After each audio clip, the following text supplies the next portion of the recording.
Hadirin jamaah, kemarin waktu di rumah Abang Andre telah sama-sama kita bahas sebuah hadis, di mana hadis tersebut merupakan salah satu trik, salah satu cara agar kita sholat dapat khusyuk.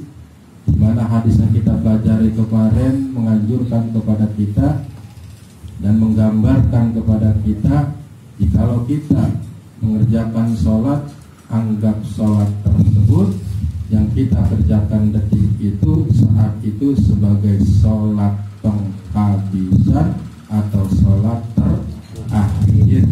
Ya, itu hanya gambaran. Jadi kalau kita melakukan sholat ya seperti itu, anggap itu sholat yang kita lagi lakukan, lalu kita jalanin sholat penghabisan atau sholat akhir. Besok-besok kita agak berjumpa lagi dengan sholat-sholat berikutnya. Mari kita lanjutkan pelajaran berikutnya. Bismillahirrahmanirrahim. Wa qala musannifu rahimahullahu ta'ala wa nafa'na bihi wa bi ulumihi wa fid dharaini amin ya rabbal alamin. Bismillahirrahmanirrahim. Wa an Abi Hurairah radhiyallahu anhu qala qala Rasulullah sallallahu alaihi wasallam aktsiru dzikra hadimil ladzat. Rawahu at-Tirmidzi wan Nasa'i wa sahhahahu Ibnu Hibban. Artinya dari sahabat Nabi bernama Abu Hurairah radhiyallahu anhu qala berkata, qala Rasulullah sallallahu alaihi wasallam, bersabda Rasulullah sallallahu alaihi wasallam, aktsiru dzikra hadimil ladzat. Perbanyaklah mengingat-ingat pelebur, ya, pemusnah kenikmatan. Apa? Al-maut, yaitu kematian. Hadis yang kita pelajari malam ini riwayat Imam At-Tirmidzi, Imam An-Nasa'i, wa sahhahahu Ibnu Hibban, dan di hadis dinilai sahih oleh Ibnu Hibban. Hadis yang kita pelajari malam ini menganjurkan kepada kita agar banyak-banyak mengingat-ingat mati. Kenapa? Sebab dengan banyak mengingat mati, kita tidak akan terlena oleh kehidupan dunia. Dengan kata lain, kalau kita banyak mengingat mati, rasa-rasanya atau bahasa kampung kitanya, roman-romannya, nggak ada yang bisa kita bangga-banggakan di dunia ini. Apa sih yang kita bisa bangga-banggakan di dunia ini? Nggak ada. Harta yang kita bangga-banggakan kalau kita mati bakal kita tinggal. Rumah yang kita bangga-banggakan kalau kita mati bakal kita tinggal. Istri yang kita bangga-banggakan, pacar yang kita bangga-banggakan, kekasih yang kita bangga-banggakan, kalau kita meninggal bakal kita tinggal. Begitupun anak raja, anak sahabat, yang kita bangga-banggakan tuh anak, kalau kita mati bakal kita tinggal. Apa yang mau kita bangga-banggakan? Gak ada. Semuanya bakal kita tinggal. Sahabat, ya, RT Hasan ditinggal sama temen CS-nya Surya, ya, suruh ikut kagak mau aja. Biar ada CS banget juga, ya, biar ada CS banget ya, kagak mau, ya. Tinggal sahabat kental, lengket, ya, pakai kentut sama tai, tapi bakal kita tinggalkan. Gak ada yang kita bangga-banggakan di dunia ini. Cuma ada satu yang kita bangga-banggakan di dunia ini, apa? Amal kebaikan. Cuma ada satu yang setia nemenin kita sampai hari kiamat, yaitu apa? Amal kebaikan. Dan cuma ada 3 perkara yang bakal ngikut kita mati, artinya pahalanya mengalir terus menerus sampai kita mati, yaitu sedekah jariyah, ilmu yang bermanfaat, dan anak soleh yang mendoakan kedua orang tuanya. Melalui hadis yang kita pelajari malam ini, mari kita rangkum Dengan banyak mengingat-ingat mati, kita tidak akan terlena oleh kehidupan dunia. Lebih-lebih saat-saat sekarang ini kehidupan sangat sulit dan menantang. Mari kalau saya katakan begitu. Sekarang ini hidup terasa sulit dan menantang. Ya, kalau nget ini nget itu pengennya ngutang, nget motor baru pengen ngutang, nget mobil baru pengen ngutang, nget HP baru pengen ngutang. Tuh kehidupan makin menantang.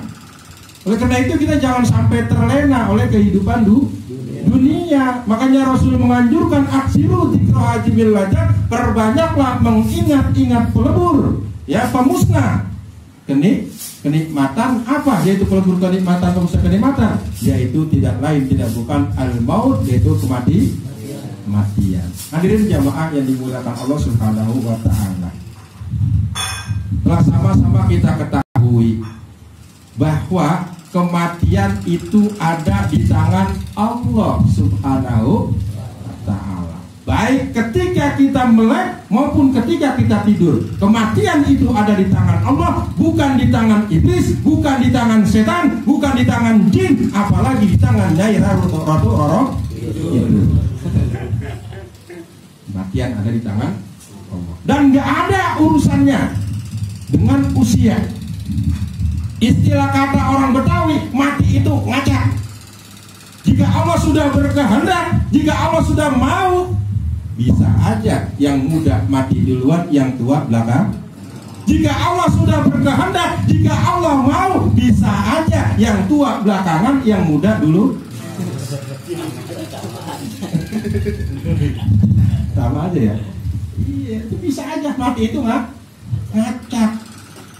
Ya. Ternyata benar, survei membuktikan bahwa angka kematian di negara Indonesia itu didominasi dengan kematian rata-rata usia muda. Kenapa? Nah, anak muda, yang namanya anak muda, dia nggak mikirin umurnya, mah kagak. Ngetrek aja, mau jatuh mati nggak ada urusan. Mabok aja mau mati ya nggak ada urusan tuh dengan anak muda. Kalau orang tua kan orang kan berpikir, gua kalau ngetrek kalau jatuh mati, gitu. Tapi gua kalau mabok kebanyakan mati, makanya kagak ada. Makanya angka kematian di Indonesia itu didominasi usia. Nah, dan mati itu rahasia. Rahasia kematian itu ada 3. Apa yang pertama? Awqat, waktu. Yang kedua apa? Amkan, tempat. Yang ketiga apa? Asbab, sebab. Ya. Dan ketiga hal tersebut dirahasiakan oleh Allah sampai datangnya hari kiamat. Tuh. Sampai-sampai Nabi Musa alaihissalam pernah bertanya kepada Allah Subhanahu wa ta'ala, ya Rabb, wahai Allah, kenapa kau rahasiakan kematian? Kenapa kau tidak kasih tahu kepada seluruh manusia? Apa jawab Allah? Wahai Musa, kematian itu adalah hak prerogatifku. Ana a'lamu wa antum la ta'lamun, kata Allah Subhanahu wa ta'ala. Ya. Yang terpenting wahai Musa bagi kamu bukan menanyakan kapan kamu mati, tapi yang terpenting bagi kamu adalah menyiapkan bekal untuk menghadapi kematian. Wal tanjur nafsun ma qaddamat ligon. Tuh kata Allah Subhanahu. Untung manusia kagak tahu ya kematiannya. Seandainya manusia mengetahui tentang waktu kapan kematiannya, ya tentu roda kehidupan kagak bakal berputar. Dinamika kehidupan kalau bahasa kerennya itu kagak ada. Untung manusia nggak tahu. Seandainya manusia pada mengetahui kematiannya kapan, tentu ya antara satu dengan yang lainnya apabila bertemu saling bertanya tentang kematian. Tuh, misalnya ya RT Hasan ketemu saya misalnya nih ya, terus Pak RT nanya, Ustadz kapan mati? Nah saya jawab 100 tahun lagi teh. Nah RT kapan mati? 3 tahun lagi teh. Begitu ya. Tuh. Eman ketemu Bang Saro, ya, Bang Saro kata Bang Eman, kapan Bang Saro mati? Seminggu lagi. Emangnya kapan man? 2 hari lagi. Baru kalau manusia mengetahui kematiannya, Bang Saro bilang seminggu lagi, Bang Eman 2 hari lagi baru. Bayangkan, ya, bayangkan mungkin yang hadir di sini nggak ada wajah-wajah ceria, pasti wajah-wajah pada bersedih. Kenapa? Mengetahui besok kau bakal mati. Mungkin di sisi lain ada sebagian orang senang gembira jikalau mengetahui kematiannya. Paling kagak dia bisa menyebarkan undangan dulu sebelum mati. Kalau dia mengetahui tentang waktu kematiannya, atau dia update status. Hadirilah kematian saya dan pemakaman saya hari Selasa besok tanggal sekian jam sekian tahun 2000 ya, 20 seumpama, ya, hadir ya cuy, hadir ya bro, gitu. Kalau dia mengetahui kematiannya, tuh, ya, undangan udah disebar. Mungkin kalau manusia pada mengetahui hari kematiannya, wah ini gagak perlu tenda. Ada RT laku, tenda antenan laku habis. Lah orang kamu sebelah nanya, itu orang gagak, tenda makin pelosok, tenda makin pojok. Ada apa itu? Hari mangkat kematian. Hari mangkat kematian. Kenapa? Pada tahu tentang waktu kematian. Paling kagak yaitu pertama nyebar undangan, update status, dan paling kagak mempersiapkan diri, banyakin ngaji, ya. Di kampung kita nih udah 4 nasihat, ya, 4 nasihat yang diem aja. Yang pertama, suaminya, ya, apa namanya loh, Bu Ayun, ya. Kedua Bapak Surya Atmaja almarhum. Ketiga Bapak Haji Hasan Basri. Keempat emaknya Bang Dori bininya. Tuh, itu nasihat. Kapa bil mauti wa izo, cukuplah kematian sebagai pemberi nasihat. Woi, kok yang pada ngobrol baik ngaji, lu bakal kayak dia daripada yang kagak mau sholat, lu bakal mati kayak Pak Surya, begitu kan? Itu hadis seolah-olah ngomong begitu. Kapa bil mauti wa izo, cukuplah kematian sebagai pemberi nasihat. Tuh yang pada mati udah 4 orang dijaga. Itu nasihat buat kita, ya. Lu yang lagi pada nyantai kagak mau ngaji, lu yang lagi pada ngobrol kagak mau sholat, lu yang lagi pada ngomong-ngomongin orang kagak mau ibadah, lu bakal kayak gitu, bakal mati. Makanya kita harus siap-siap diri. Dengan banyak mengingat mati, maka kita akan mempersiapkan diri. Tuh, seandainya manusia mengetahui tentang kematiannya, pasti udah pada sibuk, ya. Kayaknya roda kehidupan kagak bakal berputar, dinamika kehidupan kagak ada, ya. Orang udah kagak ada yang ganggu, udah pada lesu, ya. Di sana bengong, di sini nangis, di sana merana, di sana merintih. Apa itu? Tahu besok mau mati. Saya 1 tahun lagi enak, ya. Dirambat kata itu 100 tahun, emang 2 hari. Jadi muliakan Allah Subhanahu wa ta'ala. Itu yang pertama, awqat, waktu, ya. Dan mati itu yang kedua, tempat di mana.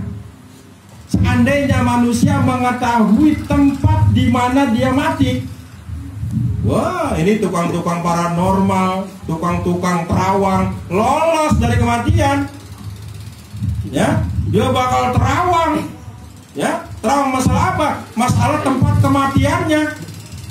Wah, tahun 2020 gua bakal mati di Bekasi, ya. Kurang 3 hari lagi berarti ini gua harus ke Surabaya. Ya, begitu nyampe waktunya ajal tiba, Ijroil datang ke Bekasi, dicari lah, bocah kemana ini?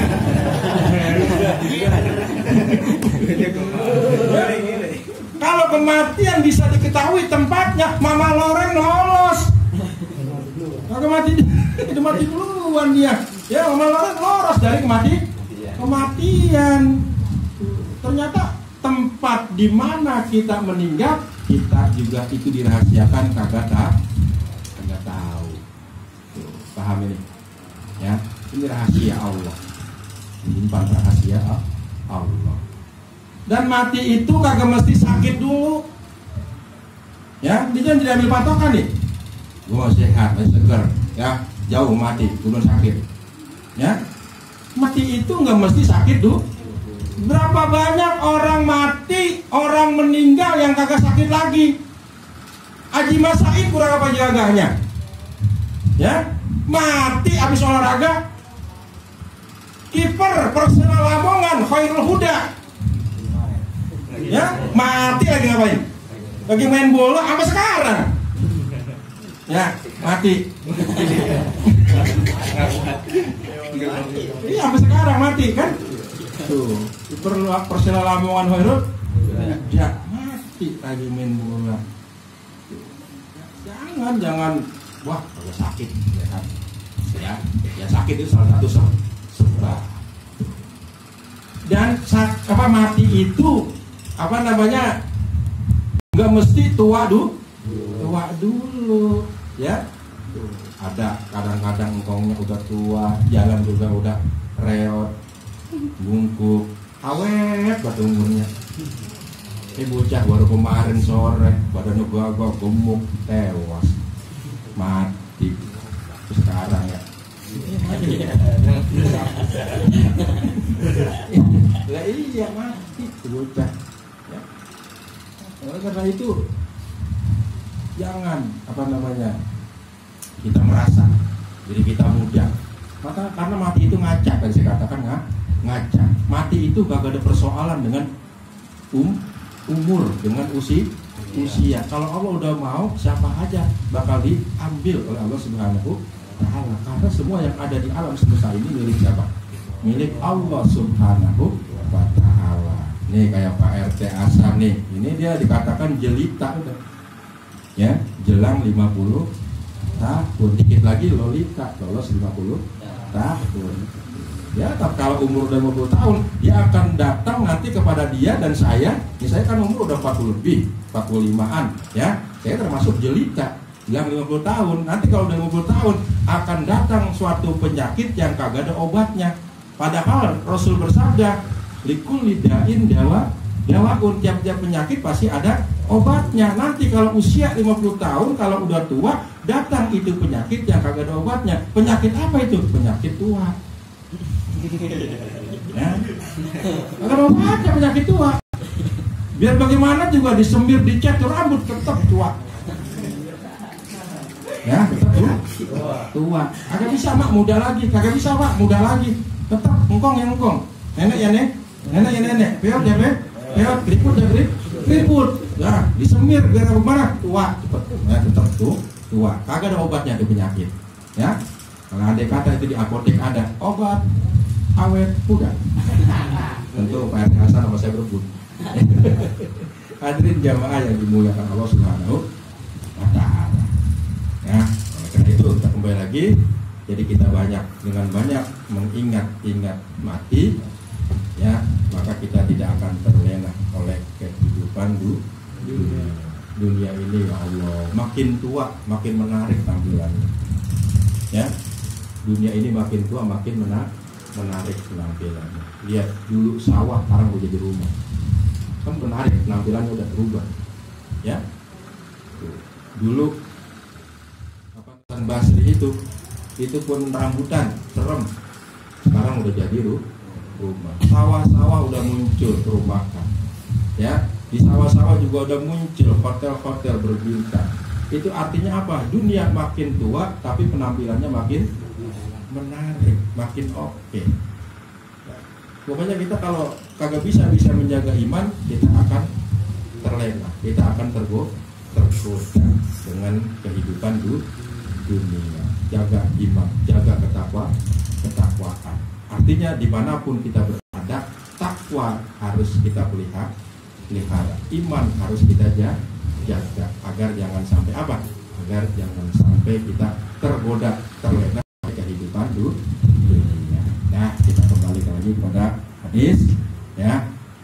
Aksiru dzikra jimilah, belajar perbanyaklah ya, ingat pelebur ya, pemusnah kenikmatan apa al maut, yaitu kematian. Wallahu a'lam. Sedikit yang kita pelajari.